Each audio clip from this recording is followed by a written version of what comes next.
Welcome.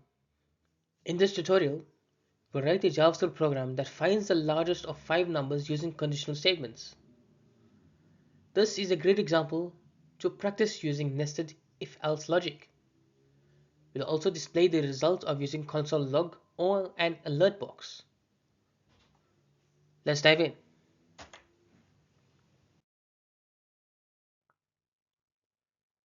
We'll receive five numbers as inputs: A, B, C, D, and F. Our goal is to find the largest of these values using conditional logic. We'll compare each number against the others using if-else statements. Let's look at the code implementation.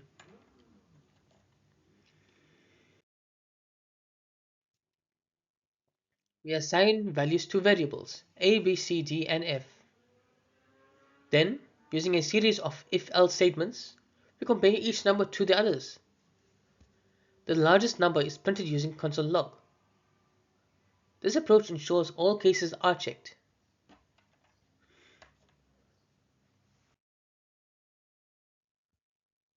We start by assigning values to five variables. Next, we compare each variable to the others to determine if it is the largest. We use console log to display the largest number. This straightforward logic ensures all scenarios are covered.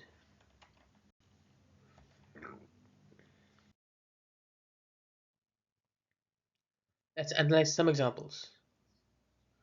For -5, -2, -6, 0, and -1, the largest is 0.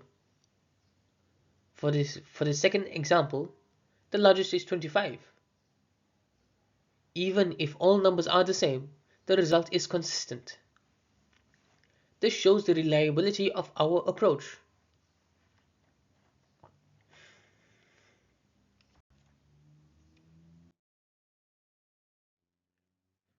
Finding the largest number is useful in many real-world scenarios. It is essential in comparing scores, finding maximum values, and analyzing data. This logic is also a staple in interview questions that tests your understanding of conditionals. Let's summarize what we've learned. A JavaScript program that finds the largest of five numbers using conditional statements. This is a great way to practice logic and if-else branching. Try it with different numbers and watch how the output changes. Thank you for watching. If you enjoyed this video, please make sure to like, share, and subscribe for more JavaScript tutorials. I'll see you in the next one.